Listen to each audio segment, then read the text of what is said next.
Hello guys, welcome back to Noob Nerd, and today we're going to be doing something a bit different.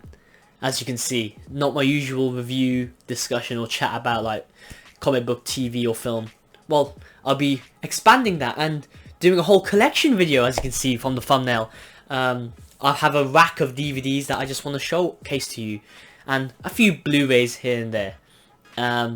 Most of these are actually from my family. They actually got these DVDs themselves, but it's in my room. It's owned by me as well. It's a collective DVD and Blu-ray collection. But some of the newer films are my own purchases. But yeah, I just want to showcase my love for film in general, not just restraining myself to comic books, TV and film content. I want to expand my horizons, but also there'll be some comic book films and TV, but also some other TV. No, keep on saying TV. Most of these are films. There's only actually one TV DVD. Yeah, so just films that maybe I haven't even watched, or films that are not part of the comic book genre, part of horror, maybe part of action, all that good jazz, and just talk to you through my love for those films as well. And that will give me a good excuse to tell you what kind of content I'll be doing for the next couple of weeks. It's been a while since my last upload. I apologise. I've been on a holiday break, but now I'm back. And yeah, let's just start it off with my first DVD. Some of these I haven't actually watched yet, but I'll be telling you through my experiences with these films. Let me know your favourite one down below, and which one do you think I could watch, if I haven't watched them already. Or rewatch, actually, in this case, because let me push it out from my DVD rack. Daredevil 2004. Of course, I have done reactions and chats about the recent Netflix series for Daredevil. Obviously, this doesn't hold a candle whatsoever to the film. I haven't watched this in ages, but I know for a fact the Netflix show is better, obviously. But I still have memories of watching this. I think. Yeah, most of the DVDs I'm going to be showing you are for my brother, but I'll tell you when my own purchases start to kick in. Probably by the end of the video. Try not to get let me try 3 minutes in, or 1 minute in actually we've been. I don't want to make this video too long. Might make this a part 1 and part 2. And yeah, this is it's one of those new uncut versions. So yeah, DVD. I haven't watched this in ages actually. You have Elektra here. You have Ben Affleck as Daredevil before he became Batman, of course. And I thought he did a decent job, I think, from what I can remember. And Elektra, I think. Jennifer Garner, of course. Good actress. Very popular at the time of this. Not so much anymore, but still relevant. Let's see. Yeah, well, Jennifer Garner must have done a good job. She got her own bloody spin-off. Yeah, she got her own spin-off film. Haven't watched that one, but don't think I need to, because apparently it's really crap. And yeah,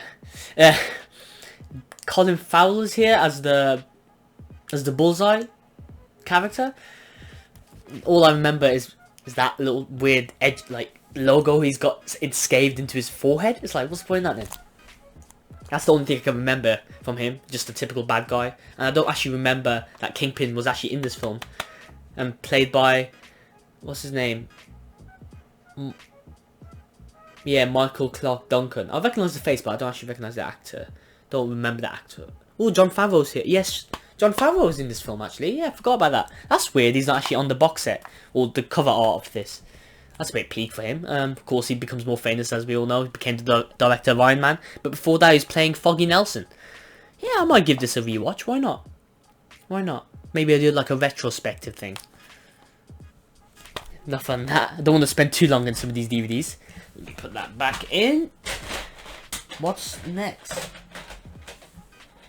Is this a film I even know what it is? No in Bruges, which says it's in Belgium. It says it's in Belgium. No idea what this film is about.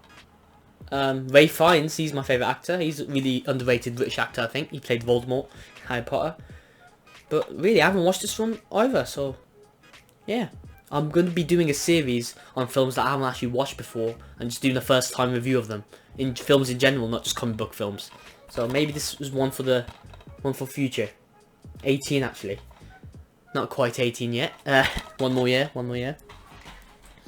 Next film is, I think it's an 80s film, from what I can see. Vertical Limit. If it took you any closer to the edge of your seat, you'd fall off. 5 stars. So yeah, I think I've heard of this film. Yeah. Bill Paxton, Robin Tunney, Scott Glenn, Chris O'Donnell. I recognise Chris O'Donnell and Bill Paxton, but yeah, an edge of the seat vertical adventure story. High adrenaline tale about a mountain climber. And yeah, might need to watch this as well. Looks like a classic or cult film, as you can see. Now here's a film I have watched quite recently. I remember a couple of years ago. Blood Diamonds, starring Leonardo DiCaprio and Djimon Hounsou before he was evident in loads of comic book films such as Aquaman. He's the Fish King, and in Shazam he's like the wizard, and of course Guardians of the Galaxy as well.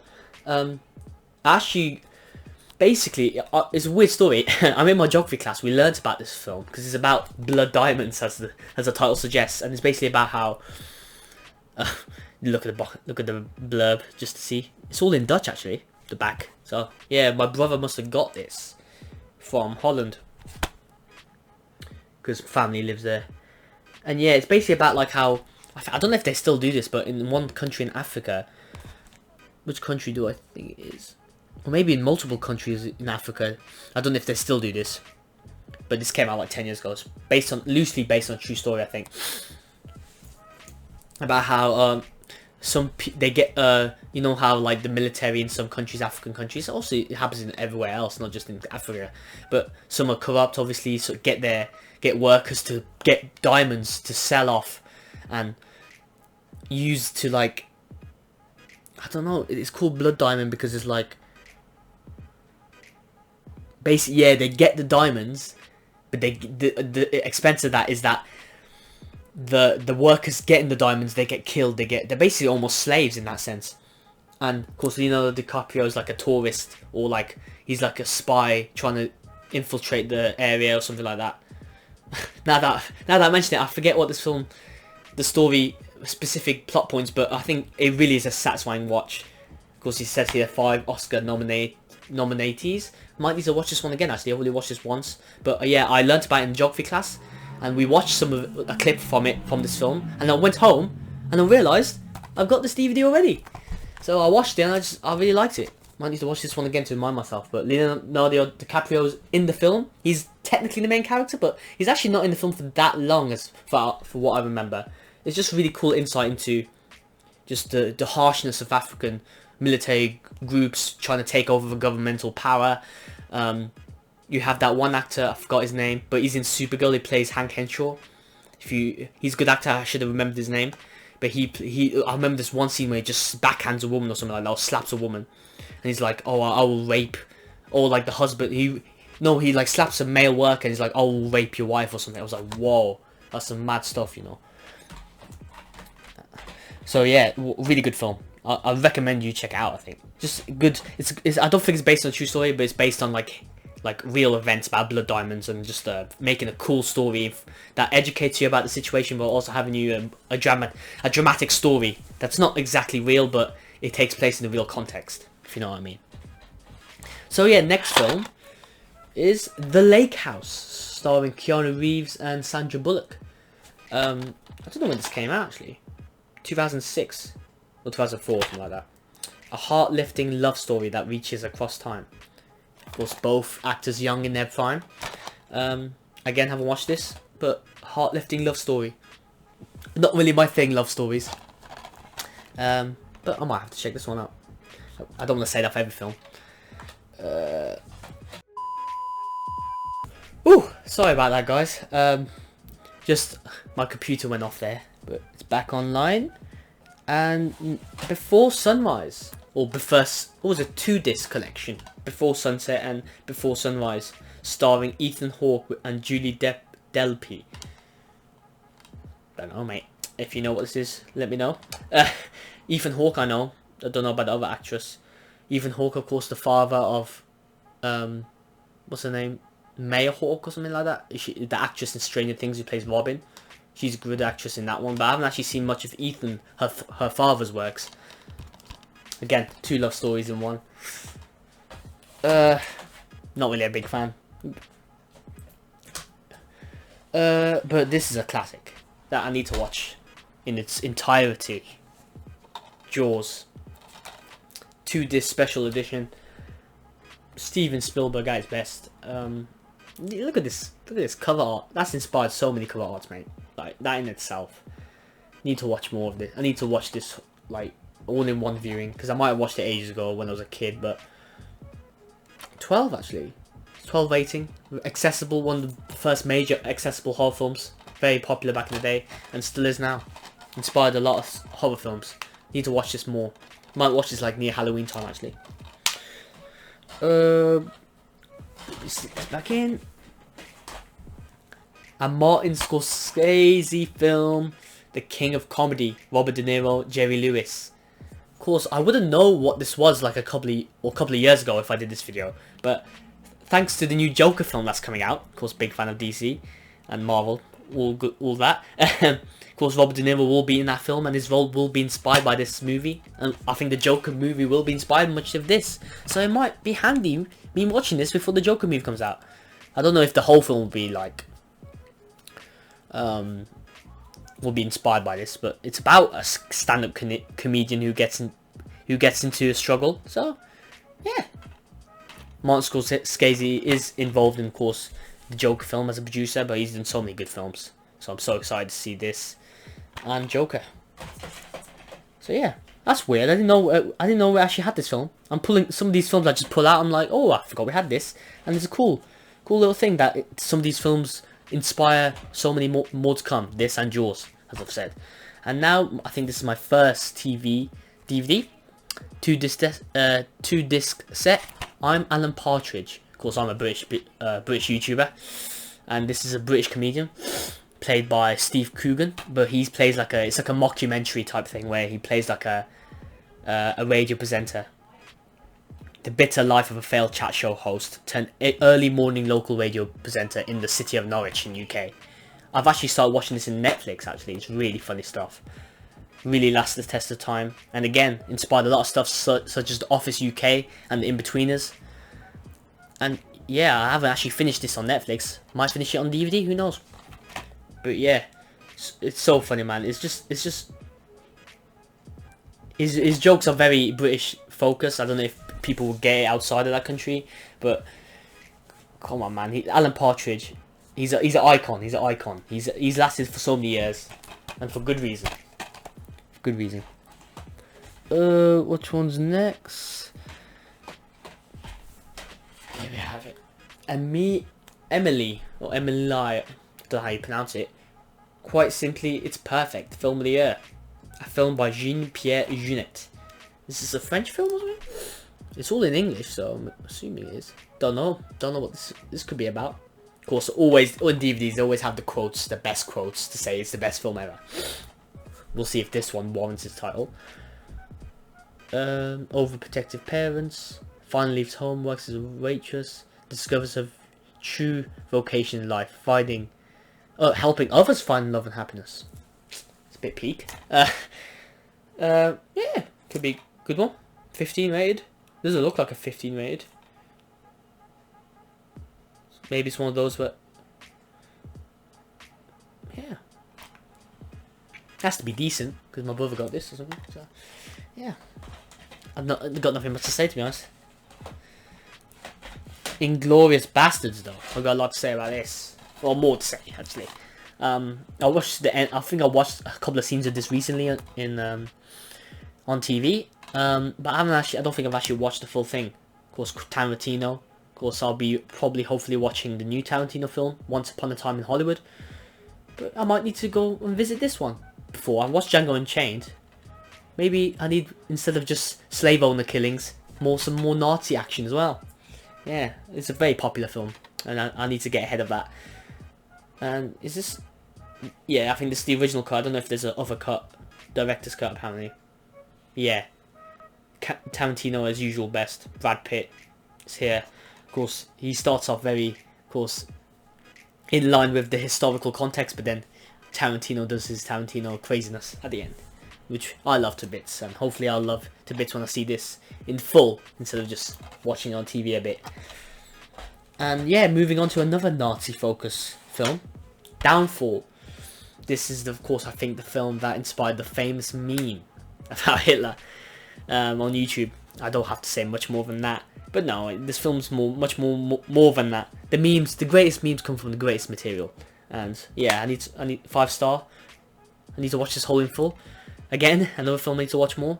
Of course, I learnt a lot about Nazis. I think we all know about it. But of course, you learnt about history in history class. But this gives you a good insight, I think, in what's going on from Hitler's perspective and what happens as he basically admits that he's lost the war.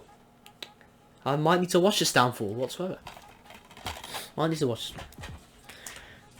Is this another Nazi film? Or am I... Excuse me, guys. How long have we been going on this for? Yep. Final Nazi film I got here. Attack on Leningrad. Golden Globe winner Gabriel Byrne. Academy Award winner Mira Sorvino. Don't recognise what this is about. I think it's about pilots in World War II. Bloody hell, I might do like specific like focus months on YouTube where like I have like 1 month where I focus on maybe Nazi films, 1 month where I focus on comedies. Like maybe I should do that. Maybe that'll get my mind on this and try and sort out watching all these movies that I haven't watched yet. Don't worry, we'll get into the films I have watched. Loads of films, don't we? We have Miller's Crossing. The Coen brothers, of course, I've heard a lot. They're another good director duo. I need to watch this film. I haven't watched many of their films, but not since The Godfather has... Excuse my language. Not since The Godfather has there been a portrayal of gangsterism as powerful as this audacious, electrifying masterpiece from the Coen brothers. Yeah, a gangster film. Need to watch more of them as well. Speaking of The Godfather, we might have some content for that one soon in this video. But here we have Rocky. And I watched Rocky a couple of years ago. I had to watch it. I was like, I need to watch it now. Rocky, Creed's coming out. The first Creed, so I had to watch the original Rocky in full for the first time. If you haven't watched it, man, just watch it, man. Even if you're not American, it's patriotism done right. You know what I mean? He's an Italian stallion. You know what I mean? He just is. And this is the best Rocky film, in my opinion. In terms of pure storytelling. Sylvester Stallone's first film. He fought to be part of this script. He made the script himself. Directors or producers didn't want him to actually be acting in the film, but the only way that Sylvester Stallone would allow these producers to make this film if he started it himself, and I think it paid off big time. Nothing more to say. Inspired a whole franchise that's still going on today, and yeah. Did I even watch this film on DVD? I think I watched this film like on the internet. I should have just watched it on DVD. I don't think I realised my brother had this. Yeah. Might need to watch the behind the scenes as well. Gets a good insight. Video commentary with Sylvester Stallone. Yeah, I love it. Might need to listen to that, the behind the scenes. But yeah, definitive edition. Rocky. Another film. Another classic film, I think. Or modern classic, maybe. Casino Royale. Rebooted the franchise this time. Well, pretty much rebooted. Not rebooted, but like reinvigorated the franchise. Yeah, the best Bond for decades, and I'd agree, since GoldenEye, I think. Daniel Craig, of course, people didn't think he was cut out when he was announced, I think, but he proved people wrong. Such a good film. Such a good film.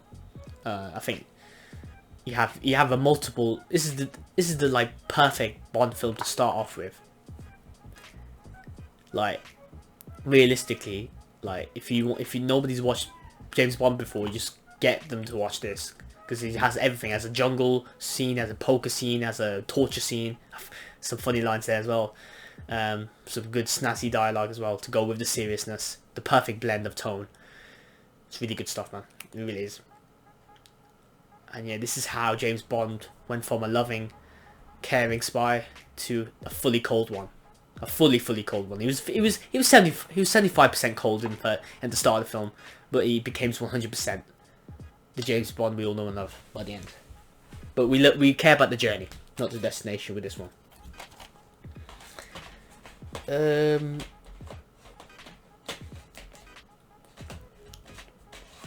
16 Candles. Oh, let me just check if my computer's still working. Yeah, it's still going. 16 Candles. I think this is a John Hughes one. I'm guessing from the coming of age sensibilities. Directed by, yeah, John Hughes did a lot of these films back in the day. A lot of coming of age stories, of course, in the 80s period. Might need to watch this actually. I think probably inspired a lot of stuff in the future as well. I think people like to see the 80s nostalgia craze. But yeah, this is a film I haven't watched before. I've watched Ferris Bueller's Day Off. I want to watch this one. Might need to check that out.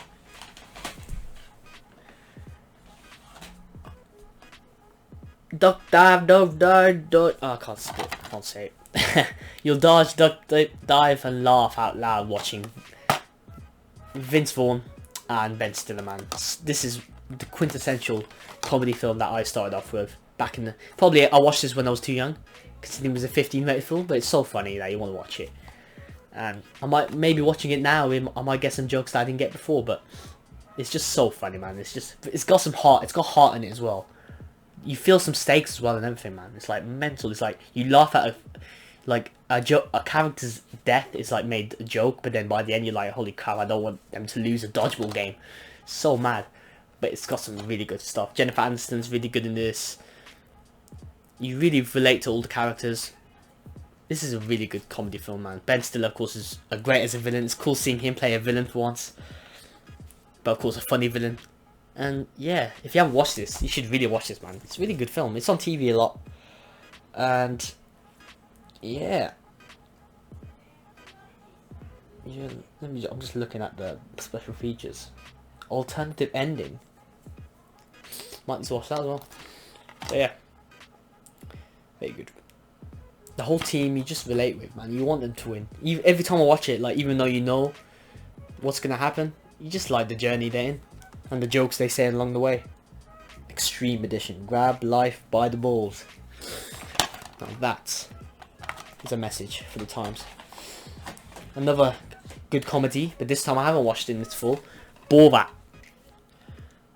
Sacha Baron Cohen in his best role, I think, maybe. Who knows? I'll watch this film in full. Please watch this one.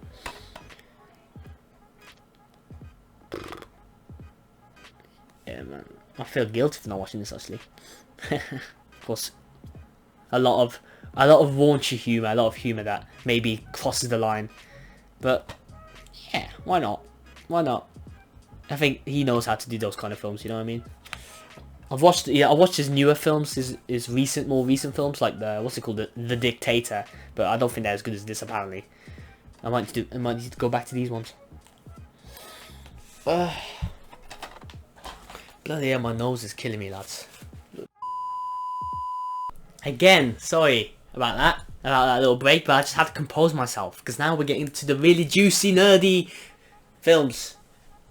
Not nerdy films, superhero classics, fantasy classics, trilogies, franchises. You know what I mean. Let's start with the one that started, probably one of the biggest franchises that's still deep rooted in our culture today. Iron Man. Such a good sleeve case, actually. 2-disc edition. Ooh, the arc reactor's there, and you have Tony Stark here. That's really cool, man. And after watching Endgame, man, it just makes this all the more sadder, all the more heartfelt. This is where, man. Oh, I forgot about that as well. Very good. Yeah, 2-disc Ultimate Iron Man edition. Definitely watch this, man. Obviously, you forget after all the 22 films that's come out after, you forget how good this one is. Everyone's cast perfectly. Wow. I'm just speechless. I'm just like, of course, after watching Avengers Endgame, it just makes this film even more relevant. That's what the MCU is. They make all the films relevant. Even if you've watched like sequels to it, This is the best Iron Man of the three films. And Robert Downey Jr. was born to play this character. Nothing more to say than that. And another great superhero film would be X-Men 2. Of course, in the UK it's called X-Men 2. Not in America, I think it's called like X2, XMen United. Not this one, just plain old X-Men 2. But really steps things up from the first film. And again, just stakes, just real stakes. Of course, again, the villain's very good in this. I think a lot of people don't forget about this villain. Ian McKellen's back in business, in prison, but then he gets out. Xavier, Storm. Of course, there'll be many spoilers. It's a bit too late to talk about spoilers, but yeah, that's what I'll be doing for most films. Yeah, the ones I've watched anyway. Watch this one, man. Like, I know these days people are like, oh, X-Men, oh, they wear leather, they're not as comic booky, they just always focus on Wolverine and not the other characters. Okay, you can hold it against it, but man, it's a good film, man. Just take all that grievances aside. Just watch a film as it is, okay? Don't make it always compare it to comic book. Iron Man, who knew what Iron Man was 10 years ago? So you got nothing to compare it to. Just watch it as a good film. And it has some issues, obviously, like I just said. Maybe Storm could have been a bit more exciting. Maybe Jean Grey could have been a bit more developed before she has that memorable death scene. But no, come on, let's give it a chance. If you haven't watched it yet, you should watch it, man. It's one of the reasons that superhero films still exist to this day. And now we move on to Matrix Reloaded. For some reason, we don't even have the first one. It's a good cover though. Men in Black. Not Men in Black. This is a guilty pleasure now. Guilty pleasure actually. Because I haven't actually watched the first one. I feel guilty for not watching the first one. In full, by the way. Yeah. It's weird how we have the second one and not the first one. Maybe my brother actually took a lot of films with him away. Somewhere, just hid them somewhere. Who knows? So I can't really judge about this film. But all I know is the first one was the best, obviously, I think. But, of course, maybe I could watch this without watching the first one, but no. I need to watch the first one in full before properly judging this one. Maybe I should do a month where I just talk about The Matrix. And there's been a lot of rumours about Matrix movies being rebooted. It'll be interesting to see if that ever happens.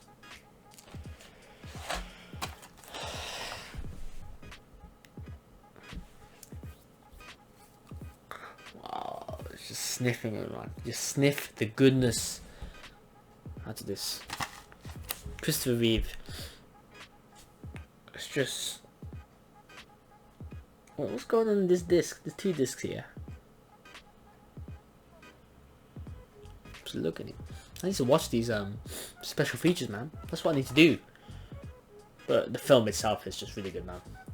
I think there's two different cuts to this, but I think this disc only has like the original theatrical cut. But no, I watched it on TV the other week or 2 weeks ago, and yeah, I really like how Lex Luthor gets back into the fold again, but this time working under a whole new Zod, if you know what I mean. Iconic stuff, man. Iconic stuff. There's nothing more to say, to be honest. I should get Superman 1 with it as well. No, I think this is better than Superman 1. I think this is the best Superman movie. One of the best Superman movies. Up there with Man of Steel, in my opinion. Christopher Reeve was such a good Superman, man. Of course, I think this is the first of 2 Harry Potter films I own. I think the other ones are lost, hidden away, as I said before. Harry Potter and the Order of the Phoenix. I think this Harry Potter film's underrated. It's very dark. It's the darkest one of the darkest ones. This really starts off like. Is this my favourite one? Well, I think it's the film I watched the most because this DVD was right next to me. And the Harry Potter film is just so addictive, man. You always want to be infused in that world. And the fight against Voldemort gets even more better, man. It's just the action set pieces, the CGI in this, the villain, whether it's the Miss Umbridge in Hogwarts or Voldemort, the big supernatural one, big or small, the threats are huge, the character moments, whether small or big, it just, the world is so lovable, man. You just see the grand scale, small scale, it doesn't matter. You just into it, man. You should be into it, because if you're not, get into it, man. This is really good stuff. The fight with Dumbledore against Voldemort is sensational from Harry's point of view. He's like, he's just scared, like, oh, how should I get involved? People think I'm lying about Voldemort being back, and it's a bit annoying at places, but of course people then realise Voldemort is back. It's mad, you know. This really is the start of the darking end. This is the beginning of the end for the Harry Potter films, but in the greatest way possible. And I think I'm going to make this my final film for part 1 of this DVD collection showcase. Let me know constructive criticism about maybe I'm a bit rusty on this YouTube scene. Or maybe I'm sorry that I haven't actually watched some of these films. Recommend some down below. Like, comment, subscribe. I always appreciate the support. But I always appreciate the feedback and say how I could improve these videos as well. But no, the final film I'll be showcasing for this part 1 will be Harry Potter and the Prisoner of Azkaban. Considered actually the best Harry Potter film by many, actually. For me, not as much. I don't have as many memories of watching this as much. Maybe if I watched it more, maybe I'll watch it now, I might change my tune. Who knows? I just think all the Harry Potter movies are just all one great masterpiece in like fantasy storytelling. They're all really good. They're all just. If I had time, I'd watch them all at once and consider it its own film. But no, I like the time travel element to it. It makes it different. It makes it more memorable. The first time you have that new Dumbledore actor, of course, after the first one tragically passed away. Of course, very good actors all around. And yeah, this is the first Harry Potter film where the actors are starting to grow up, but the acting starts to grow up as well. But in a good way. It's like, of course, you think when you have child actors, are they gonna, as they grow up, be allowed to perform the acting that they need to act. God, I'm losing my voice here. And of course, are these child actors going to be good enough to act for the emotional moments as the series progresses? I think this proves this is the first answer to that. It's like, no, I think we can carry on with these actors throughout the whole films, and we're gonna do this, man. We're gonna finish this series on a high. Gonna start. Of course, I say the last one was the beginning of the end. This is the beginning of the darkness, a change in tone, the shift in tone, actually. Becoming even more darker. But also having the hopeful moments, as you see. Harry Potter riding, what's his name, Dumbeak, the bird.